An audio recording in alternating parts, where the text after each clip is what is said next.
मेरा नाम अशोक चौधरी है और आज के इस टॉपिक में हम डिस्कस करेंगे राजस्थान की पूर्वी राजस्थान नहर परियोजना के बारे में, जिसको ईस्टर्न राजस्थान कैनाल प्रोजेक्ट भी कहते हैं, ईआरसीपी जिसको शॉर्ट में बोलते हैं।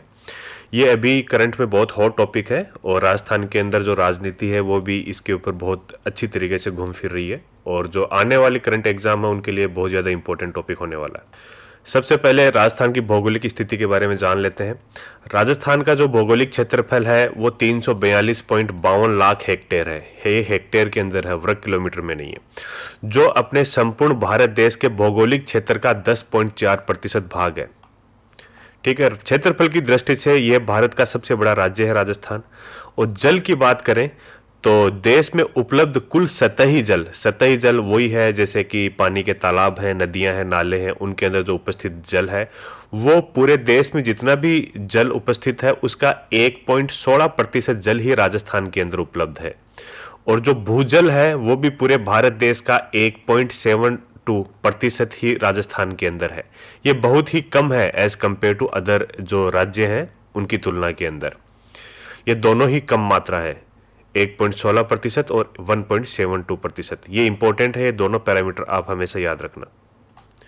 आगे हम ईस्टर्न कैनाल प्रोजेक्ट के बारे में डिस्कस करने से पहले मैं बता देता हूं, ये जो ईआरसीपी है, इसकी घोषणा 2017-18 के बजट के अंदर करी गई थी। और सबसे इंपॉर्टेंट बात यह है कि इस टाइम वर्तमान में अपने मुख्यमंत्री अशोक गहलोत इस प्रोजेक्ट को चालू करने के लिए और पूरा करने के लिए पूरी मेहनत कर रहे हैं, वो है कांग्रेस पार्टी के।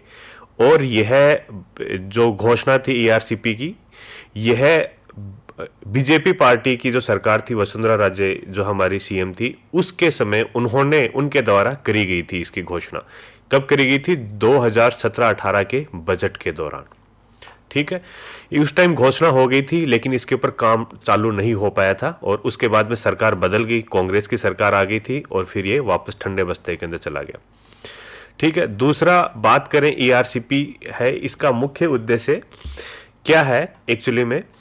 जो साउथ राजस्थान है, दक्षिणी राजस्थान की जो नदियां हैं, जो मुख्य नदियां हैं अपनी, चंबल और चंबल की सहायक नदियां, बनास और बनास की सहायक नदियां, इन सभी नदियों और उनकी सहायक नदियों का जो पानी है बारिश के दिनों में जो अत्यधिक पानी हो जाता है, उस पानी को मोड़दार संरचनाओं की सहायता से या तो इंटरनल पाइपलाइन लगा करके या फिर बाहर से कोई ऊपरी नहर बना करके अंतर बेसिन जल अंतरण चैनलों को जोड़ने तथा मुख्य फीडर चैनलों को जल आपूर्ति हेतु वाटर चैनलों का एक नेटवर्क तैयार करना है। कि इस तरीके से नेटवर्क बनाना है, या तो इंटरनली नेटवर्क बनाना है वाटर चैनलों का, या फिर आउटर जो सतह है उसके ऊपर बनाना है, जिससे जिन जगहों पर पानी की व्यवस्था नहीं है वहां पर पानी पहुंच सके, कि सभी को आपस में जोड़ दिया जाए। कि मुख्य रूप से जो चंबल का अत्यधिक पानी है उसको बनास बेसिन के अंदर पहुंचा दिया जाए, वहां से बनास के आसपास के क्षेत्र हैं वहां पर जब पानी की जरूरत हो तब वहां पर पानी पहुंचा दिया जाए। कुछ इस तरीके की व्यवस्था करना है। जो राजस्थान की 41.13% आबादी, ईआरसीपी जो प्रोजेक्ट है वो इससे जो लाभान्वित होने वाले जिले हैं उनमें राजस्थान की 41.13% आबादी रहती है। जो 13 जिले हैं इसके अंतर लाभान्वित होने वाले, जिसमें राजस्थान की लगभग आधी जन आबादी रहती है। उसके साथ ही राजस्थान का जो भौगोलिक क्षेत्र है वो 23.67% है जो इस प्रोजेक्ट से लाभान्वित होगा। देखो, ईआरसीपी का मुख्य उद्देश्य के बारे में बात करें तो दक्षिणी राजस्थान में बहने वाली नदी चंबल नदी और उसकी सहायक नदियों में कौन कौन सी है? कुन्नू है, पार्वती है और काली सिंध है। इसके अलावा बनास नदी और उसकी सहायक नदियां हैं, उसका भी उनको भी उपयोग में लाया जाएगा। इनमें क्या होता है कि वर्षा ऋतु के दौरान उपलब्ध अधिशेष जल का उपयोग, कि बारिश में इनमें अत्यधिक जल कभी कभी आ जाता है तो बाढ़ की स्थिति बन जाती है और वो वेस्टेज आता है, उसका कभी यूज नहीं होता, तो उस जल को बनास के बेसिन में या फिर जो अंतर प्रवाह की जो स्ट्रक्चर बनाई गई है उसके अंदर स्टोर कर लिया जाए। जल का उपयोग राज्य के उन दक्षिणी पूर्वी जिलों में करना है जहां पीने के पानी और सिंचाई हेतु जल का बहुत अत्यधिक अभाव है। और ईआरसीपी प्रोजेक्ट है, इसको पूरा होने में 2051 तक का टाइम लगेगा। 2051 के अंदर ये पूरा होगा, यदि अभी आज चालू होता है तो, और ये लेट होता है तो ये भी इसका कंप्लीट होने का टाइम है, ये भी आगे बढ़ता हो जाएगा। जिसमें दक्षिणी पूर्वी राजस्थान में मानव तथा पशुधन हेतु पीने के पानी तथा औद्योगिक गतिविधियों, यहाँ पे इंडस्ट्री लगी हुई है। देखो, पीने के पानी, पशुओं के पीने के पानी, उद्योगों के लिए और खेती के लिए, ये मुख्य पर्पज है। जैसे इसमें कहा गया है कि इसमें राजस्थान के 13 जिलों में पीने का पानी उपलब्ध करवाना है और 26 विभिन्न बड़ी एवं मध्यम परियोजनाएं स्थापित की जाएंगी। मतलब कहीं पर रिजर्वोयर बना दिया गया, कहीं पर पानी स्टोरेज के लिए कुछ और व्यवस्था कर दी गई। इससे 2.8 लाख हेक्टेयर भूमि की सिंचाई हेतु जल भी उपलब्ध कराया जाएगा, कि लगभग 2.8 लाख हेक्टेयर भूमि है वो भी इससे ही सिंचित की जाएगी, एक नहरें बना दी जाएंगी। 13 जिले कौन कौन से हैं जो इससे लाभान्वित होंगे वो देख लो। एक है झालावाड़, 12 है कोटा है, बूंदी है, सवाई माधोपुर, अजमेर, टोंक, जयपुर, करौली, अलवर, भरतपुर, दौसा और धौलपुर। ये इंपॉर्टेंट है। ये 13 कौन कौन से जिले हैं ये आप ध्यान में रखना। इनको मैं मैप की सहायता से आपको देखो, राजस्थान के मैप में देखें तो ये कौन कौन से जिले हैं 13।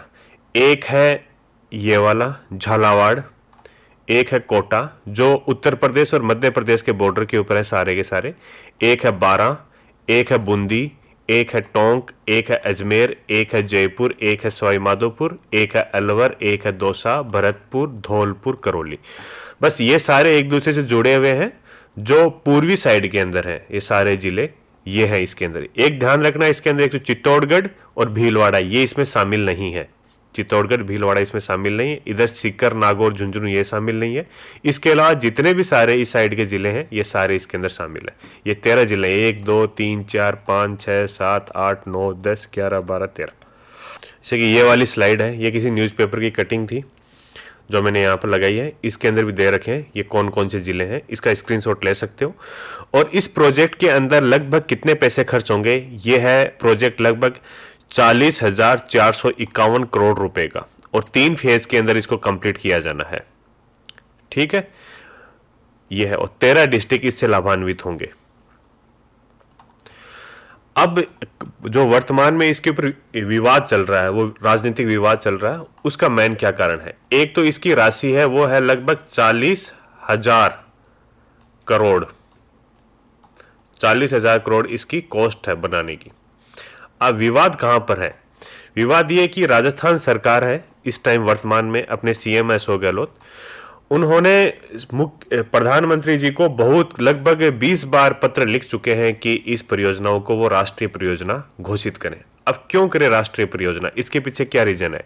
क्योंकि ये ईआरसीपी राष्ट्रीय परियोजना घोषित हो जाएगी, ईआरसीपी, तो क्या होगा कि इस परियोजनाओं को पूरा करने के लिए जो खर्च है उसमें से 90% खर्च तो केंद्र सरकार देगी, कि 40,000 करोड़ है उसका 90% तो केंद्र सरकार देगी और 10% ही राज्य सरकार को वहन करना पड़ेगा इसको कंप्लीट करवाने के लिए। यह है कारण कि राज्य सरकार चाहती है कि इसको राष्ट्रीय परियोजना घोषित की जाए।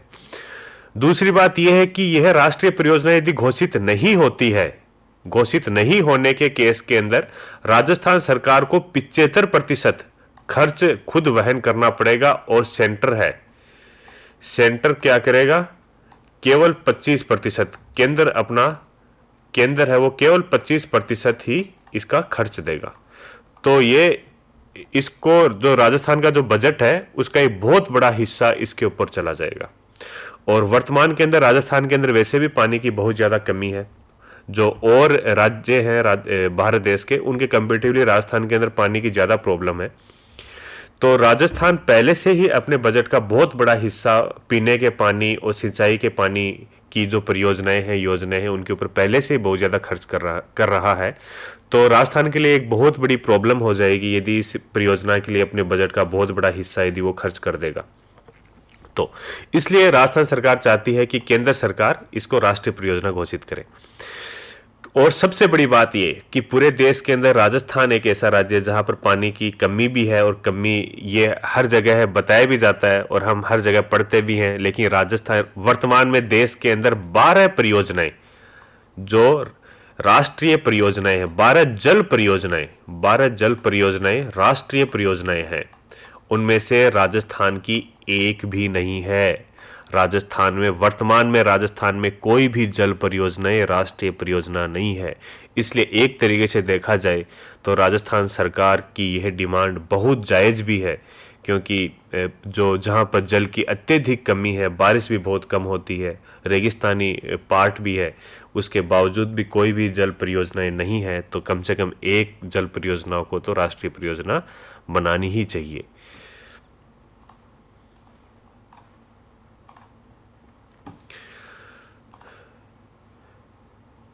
थैंक्स फॉर वॉचिंग आज की वीडियो के लिए।